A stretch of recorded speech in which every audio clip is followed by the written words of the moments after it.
Saudara Banis yang baik hati dan tidak sombong, jarang menabung dan malah sering kasbon di warung dimanapun kalian berada, bagaimana kabarnya?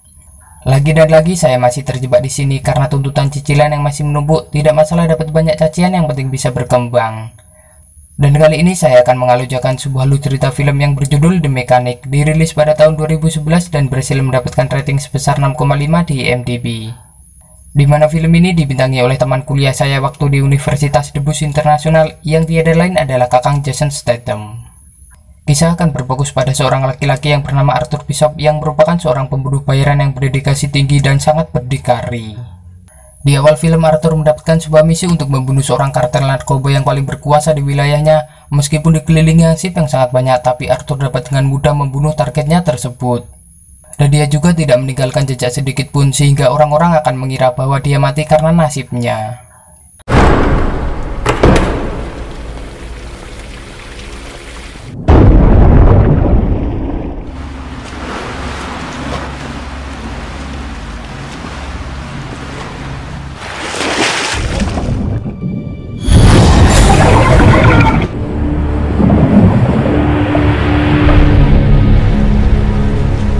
Lalu setelah membunuh si target, Arthur langsung membaur dengan lingkungan sekitar sehingga dia bisa mengelabui orang-orang yang terdekat korban dan pergi dari TKP dengan sangat aman. Selain memperhitungkan bagaimana dia membunuh korbannya, dia juga memperhitungkan dengan sangat matang bagaimana dia kembali ke rumahnya dengan sangat aman, dan sejauh ini perhitungannya tidak pernah meleset.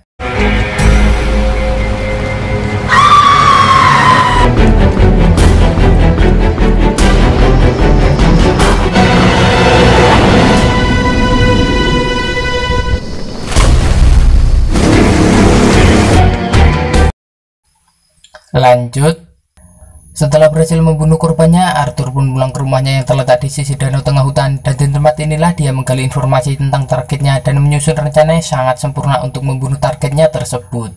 Trigger is easy. The best jobs are the ones nobody ever knows you were there. Kemudian keesokan harinya, Arthur pergi menemui sahabatnya sekaligus rekan kerjanya yang bernama Harry. Ini bebenguknya, dan dialah orang yang selalu memberi Arthur pekerjaan. Setelah selesai berbincang ria, Harry pun mengajak Arthur untuk mengambil uang miliknya setelah mendapatkan bayaran yang cukup tinggi. Seperti laki-laki kesepian pada umumnya, Arthur pergi ke sebuah bar dan melakukan pengecoran dengan seorang PSK di sana. Just thinking about you.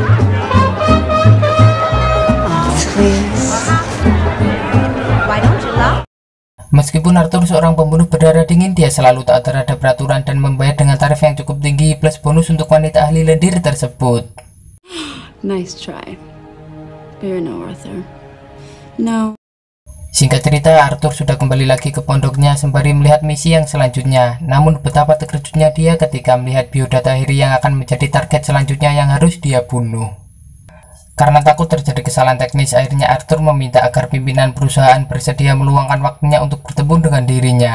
Dan setelah diakses oleh pimpinan, akhirnya mereka pun melakukan pertemuan untuk membahas keluh kesah dari Arthur. Dan ternyata alasan pimpinan meminta Arthur untuk membunuh Harry adalah karena dia telah membelot dari organisasi dengan menyebarkan informasi tentang perusahaannya ke dunia luar, sehingga menyebabkan jatuhnya korban atas perbuatannya.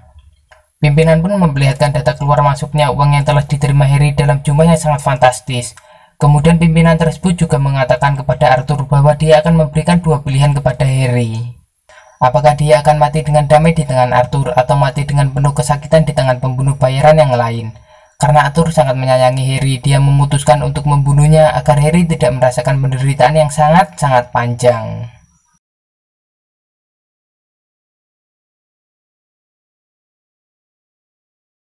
Keesokan harinya, Arthur langsung menyusun rencana untuk membunuh Harry, dan pada malam harinya Arthur menelpon Harry yang sedang berada di kantornya waktu itu.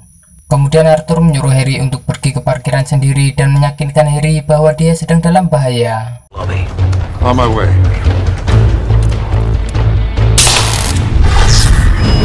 I'm in. Where's the basement floor? Security cameras haven't been fitted in this building yet, so they'll be blind. Oh, shit.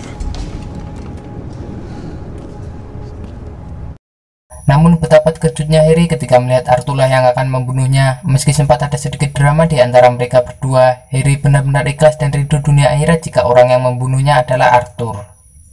Kemudian Harry mengeluarkan sebuah pistol warisan turun-temurun dari empuk boyongnya yang kemudian dia berikan kepada Arthur sebagai alat untuk membunuhnya, dan setelah itu Arthur pun membunuhnya. I would rather it was you, Arthur. So I don't go down looking like a pussy.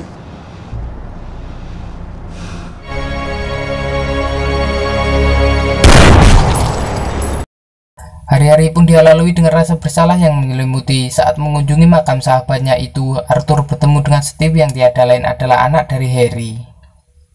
Kemudian dia mengantarkan Steve ke rumahnya yang sebentar lagi akan disita oleh Bang Emok. Hey Bishop, what kind of person shoots someone in a wheelchair anyway? Sleep it off, Steve.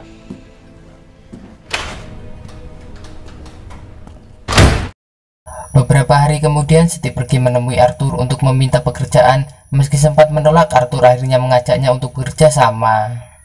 8600 Alvarado Street, 7 a.m. tomorrow. Kemudian misi pertama Stephen pun sudah Arthur putuskan, lalu dia mengajak Stephen untuk beradaptasi dengan misi yang akan dijalaninya. Dan setelah itu Arthur mengajak Stephen untuk membeli anjing Chihuahua dan memintanya untuk rutin pergi ke kafe 1 jam sehari. Beberapa hari kemudian Stephen pindah ke rumah Arthur karena rumahnya telah disita oleh bank, dan di sela-sela waktu senggang Arthur mengajarkan Stephen untuk menembak di halaman belakang rumahnya.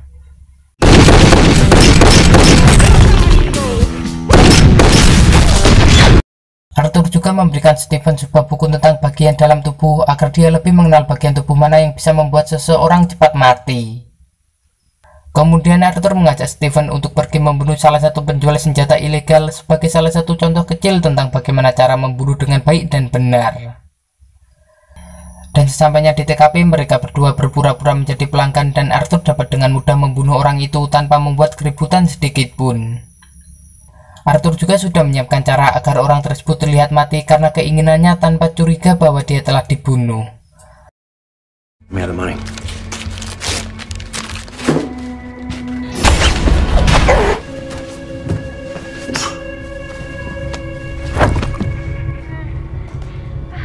Autoerotic asphyxiation? Yep.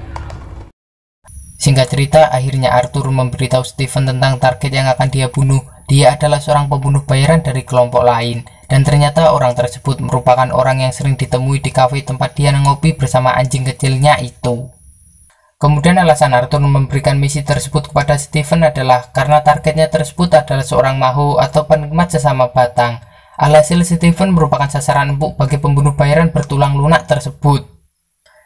Dan dari sanalah akan timbul kesempatan dari sebuah kelengahan untuk membunuhnya, dan benar saja pembunuh bayaran itu langsung mengajak Stephen untuk pergi bersenang-senang dengan dirinya. Singkat cerita, malam pun caang. Sebelum berangkat ke pesta, Arthur memberikan sebuah ramuan untuk dituangkan ke dalam minuman target yang akan membuatnya terbunuh dalam waktu 3 menit. Namun di pesta, Stephen tidak menjalankan misinya tersebut karena dia ingin membunuh targetnya dengan cara yang keren, seperti yang telah dilakukan oleh Arthur. Kemudian Stephen pun diajak oleh pembunuh bayaran tersebut untuk bermain adu pedang. Lalu Stephen pun mengiyakan ajakan pria itu dan berencana untuk membunuhnya di sana. Namun rencana Stephen tidak berjalan selancar apa yang dipikirkan karena lawannya sangat tangguh dan luar biasa. Meskipun Stephen berhasil membunuhnya, dia juga mendapatkan balasan yang setimpal dengan luka berat yang diterimanya. Slow down, cowboy.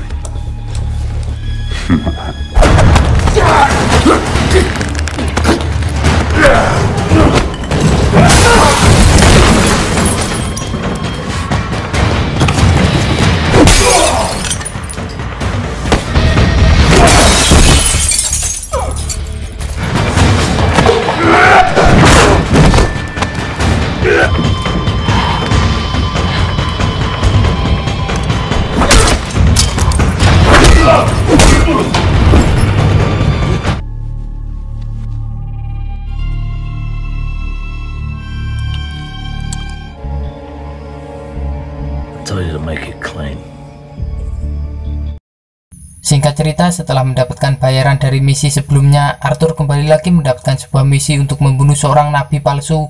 Meskipun sempat menolak, akhirnya Arthur luluh dan bersedia menerima misinya karena bayarannya yang cukup besar. Kemudian Arthur dan Stephen mulai menjalankan misi barunya tersebut, Kali ini Stephen bersikap lebih dewasa dan menuruti semua yang Arthur katakan. He left a Bible study group with a young devotee one night.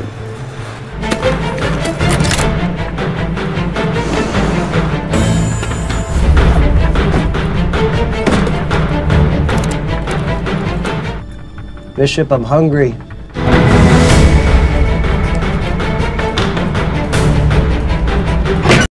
Dan Arthur berencana menyuntikkan adrenalin dalam jumlah yang besar dan membuatnya mati dalam beberapa menit. Akan tetapi karena targetnya ternyata mengonsumsi narkoboy, bisa dipastikan bahwa adrenalin tidak akan berguna untuk membunuhnya. Saat napi palsu itu sedang ngeflame, mereka pun langsung memasuki ruang napi palsu itu dan memasukkan kamera pengintai ke pematuknya agar dia tidak bisa bernapas, lalu membecek dan mati saat itu juga. Kemudian mereka pun langsung bersembunyi setelah mengetahui bahwa napi palsu itu telah mudar. Sialnya para penjaga menyadari bahwa atasannya telah dibunuh oleh seseorang dan kekacauan bermula ketika Stephen tidak sengaja menjatuhkan baut dari ventilasi, dan setelah ada yang menyadari keberadaan mereka, Stephen langsung menembak orang tersebut dan aksi tembak-tembakan pun dimulai.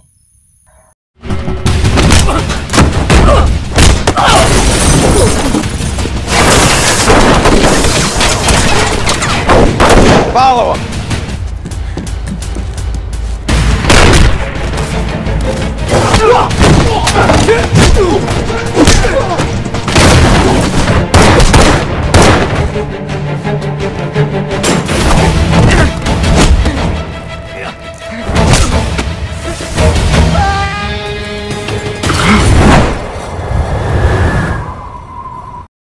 Namun karena skill mereka berdua yang terlalu GG, mereka pun dapat mengalahkan semua anak buah napi palsu itu dengan begitu mudahnya. Kemudian mereka berdua kabur dari sana dengan cara berpencar. Di perjalanan pulang, Arthur secara tidak sengaja melihat orang yang dia kenal, yaitu korban dari pengkhianatan Harry. Kemudian dia pun mengejar orang tersebut dan menemuinya, lalu Arthur bertanya kepada orang tersebut, "Kenapa kau masih hidup? Seharusnya kau sudah mati saat menjalankan misimu, Jahanam." Namun ternyata dialah orang satu-satunya yang bertahan hidup, dan dia sendirilah yang menembak rekan-rekannya ketika sedang menjalankan misi, dan hal tersebut merupakan perintah dari pimpinan mereka untuk menjebak Harry agar Arthur bersedia untuk membunuhnya. Kemudian pimpinan berjanji akan memalsukan kematiannya agar dia terlepas dari kejaran Arthur. Namun karena Arthur yang merasa dipermainkan dan kepalang pusing, dia pun langsung membunuh orang tersebut.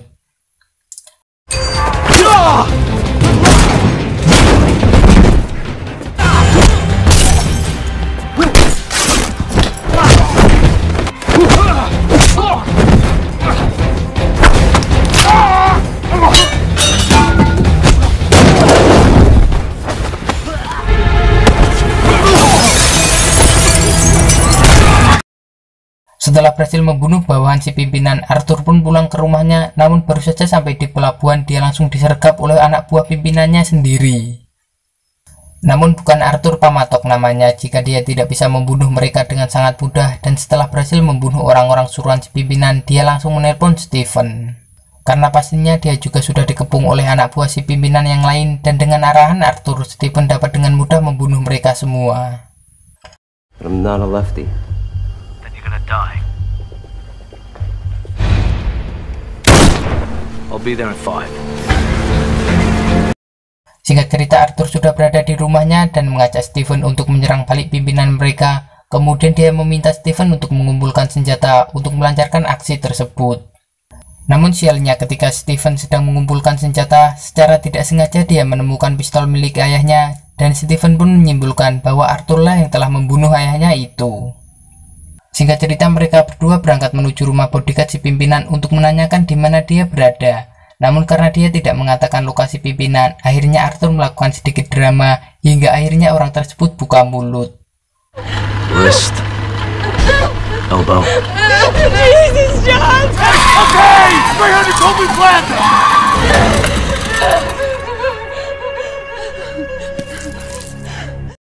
Dan setelah berhasil mendapatkan lokasi pimpinan, Arthur pun menjebaknya dan mengatakan bahwa dia sudah berada di dalam gedung tempatnya berdiri sekarang. Sontak hal tersebut membuat si pimpinan ketakutan, panik, bahkan sampai modal di celana. Dan langsung mengumpulkan semua anak buahnya untuk melindunginya dari Arthur. Kemudian anak buahnya pun membawa pimpinan mereka keluar dari gedung itu dan berniat untuk menempatkannya ke tempat yang lebih aman. Namun yang tidak mereka ketahui adalah mengeluarkan si pimpinan merupakan tujuan Arthur dari awal dan misi balas dendam pun dimulai. Steven dan Arthur lalu berpisah dan menuju posnya masing-masing, di mana Arthur menyergap anak buahnya dari belakang sedangkan Steven menyergap anak buahnya dari depan. Dan setelah semua pengawalnya habis tak tersisa, Arthur langsung membawa sebuah mobil sampah dan menghantam mobil si pimpinan dengan mobil tersebut. Kemudian Arthur dan Steven langsung membunuh pimpinan tersebut sampai menjadi bubur.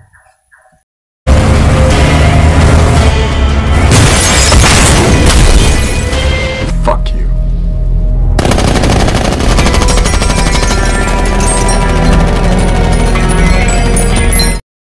Setelah misi pembalasan dendam selesai, kini tinggal Steven yang harus membalaskan dendam ayahnya. Kemudian dia membakar mobil yang sedang dikendarai oleh Arthur.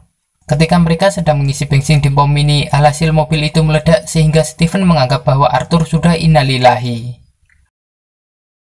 Last chance. I'm good.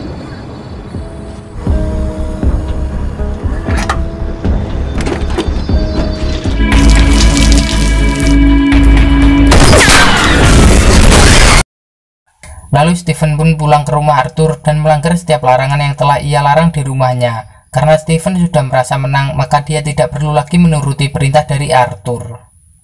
Kemudian dia memutarkan lagu dan pergi menggunakan mobil kesayangan Arthur. Dan kesalahan terbesar Steven adalah dia tidak menghiraukan surat yang ditulis Arthur untuk Steven yang dia simpan di dalam mobilnya.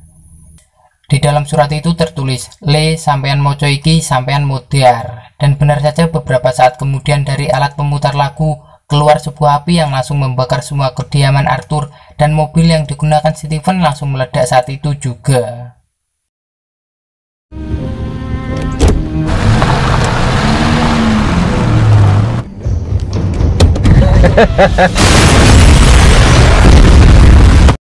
Sementara itu kita flashback ke beberapa jam sebelum kematian Arthur, tepatnya di pom bensin mini tadi. Terlihat sebuah rekaman CCTV yang memperlihatkan bahwa ternyata Arthur sudah keluar dari dalam mobil sebelum Steven meledakkan mobil tersebut.